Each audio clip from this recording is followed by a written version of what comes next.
Good afternoon. I'm Mario Becker, the founder and CEO of Das Family Office, a Singapore-based fund management company and multifamily office. And in the following video, I'm summarizing the events of the third quarter. I hope you're finding it useful.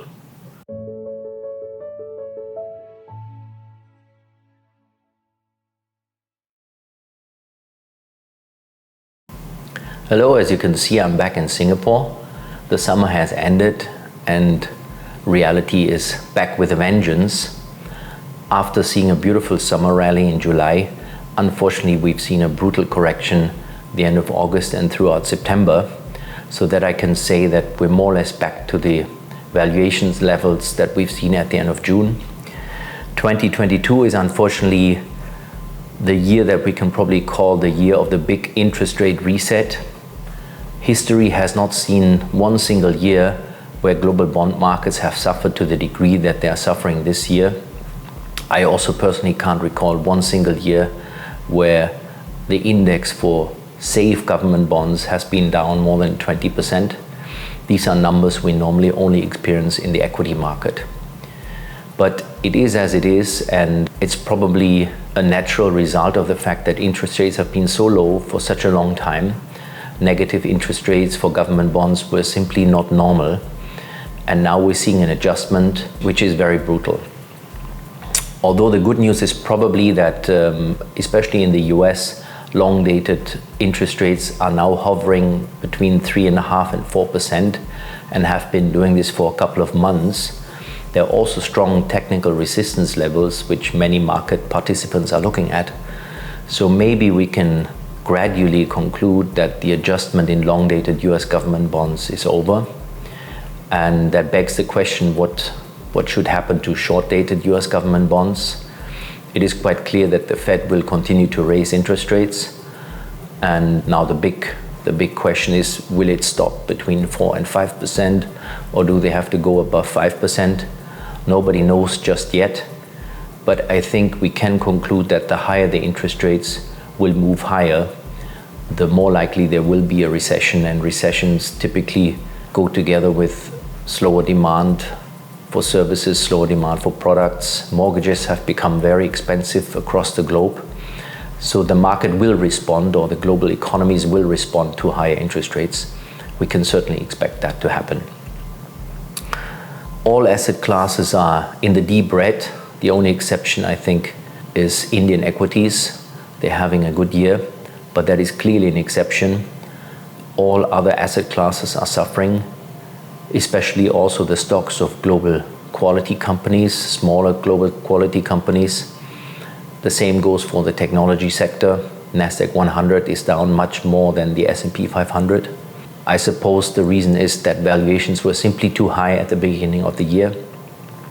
That's why, in conjunction with the higher interest rates, an adjustment was necessary, and it has been most brutal in the areas where valuations were highest. In the third quarter also, European bonds suffered a lot, and also Asian bonds suffered again. Most of all, Asian high-yield bonds with a dependency on Chinese properties. In Europe, the adjustment was largely a function of the fact that the ECB now also came out to say that they want to hike rates much faster than expected. So they will most certainly follow the Fed. And I suppose they also have to do something about the comparatively soft euro, and raising interest rates could be a response to that, even if it leads to a recession. The sentiment is very bad. Volatility has been elevated above 25%, calculated on the VIX index, 25 to 30%, sometimes 35%, and that's been going on for several weeks now, several months even. It's clearly an indication that there's a lot of fear out there, a lot of pessimism, a lot of frustration, and inflation is still very high. One reason why the markets corrected so badly in August and September is the fact that certain market participants were hoping that inflation may have peaked in July. That didn't happen. Inflation is still sticky in the US. At the same time, employment is doing quite well, so the US economy can handle high interest rates for now. And that's clearly not what the market wanted to see. Markets are hoping that the Fed would stop raising interest rates. Yeah, the crazy thing is that effectively once the Fed stops raising interest rates, once money is expected to get cheaper again, risk assets, that means equities and so on, will start doing well again, even if the economy may be in a recession. But we're not there yet. We may reach that point towards the end of the year or sometime next year, but we certainly haven't reached this point yet. And it's also not clear this time in how far the Fed will actually cut rates and cut it fast.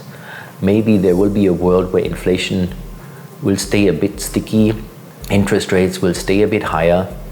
So we shouldn't necessarily expect to go back to where we were last year and the preceding years with very low interest rates. Maybe that world will not come back for a while, but who knows? So what should we do? People who know me for a while will say now he's going to say stay the course, and that's true. I'm saying stay the course because we're typically building medium to long-term portfolios, and even if it hurts, they do make sense. The only thing I would advise this time around is be careful with leverage. If you've been using a fair bit of leverage, take a hard look at your cash flows, make sure that your leverage is not too high. I wouldn't necessarily quickly cut all forms of leverage because interest rates are now also higher. So the assets that you may have purchased are now also yielding more. So the spread between your funding and your assets may still be decent. But take a look at the overall amount of leverage that you have and use new cash or existing cash flows to reduce leverage. I think that's certainly prudent in times of rising interest rates. Luckily, our clients are on the conservative side, use leverage very carefully. So we're luckily also not faced with margin calls, which are a big problem across the industry. So we're looking good in that regard, even if we're frustrated. Then, where are valuations? Imagine you had new money to invest. Imagine you were not already in the market, but you had a windfall, you'd have to invest again.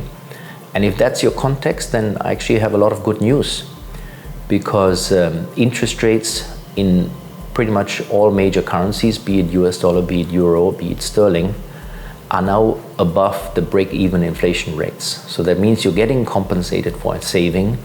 Even for term deposits, you're getting decent returns, decent yields. And that's something we haven't seen probably in a decade. And then that's really, really good news for savers who've been punished over the last decade.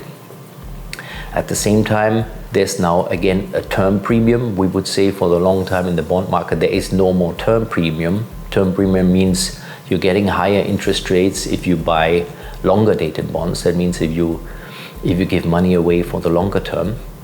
This term premium had pretty much disappeared, but it has reappeared, and that's very, very good news for long-term savers, for pension funds. The same goes for equity markets. We've looked at the valuations of the major equity indices, major global equity markets, and yes, there may still be pockets of overvaluation in certain technology stocks or some of the hyped up non-profitable companies. But if we look at the broad-based global indices, MSCI World, FTSE All World, even the S&P 500, valuations are now on average lower than they have been in the last 2 decades. There may have been times after the global financial crisis where they were even lower, but on average they've been higher in the last 2 decades. And since we're advocating buying stocks for the long term with expectations of 6 to 8%, we can now comfortably say that if you invest in globally diversified equity portfolios, you may be able to expect more than 6 to 8%. And that's actually very good news. So what can I say? As always, stay optimistic, because the optimists tended to outperform in the long term. I know it is hard. I know it's really frustrating to look at one's portfolio. The same goes for me. But I must say, recently I took a look at a long-term pension pot, which I started when I worked for Deutsche Bank, and I had very little investment options. So I decided to put that part of my pension into a highly diversified Asian portfolio. And even this portfolio has delivered 6 to 8% in the long term, despite all the drama that we're now witnessing in Asian equities. So there is room for optimism. So don't throw in the towel, stay the course, manage your leverage, and over time the portfolio will turn around. Markets work in cycles. Now we're down, we will be up again. Let's not forget about that. And in this spirit, I wish you a great end to the year. May it be hopefully a peaceful end to the year. Please reach out to us. We're always keen to talk to you. We're always keen to help. In this spirit, all the best.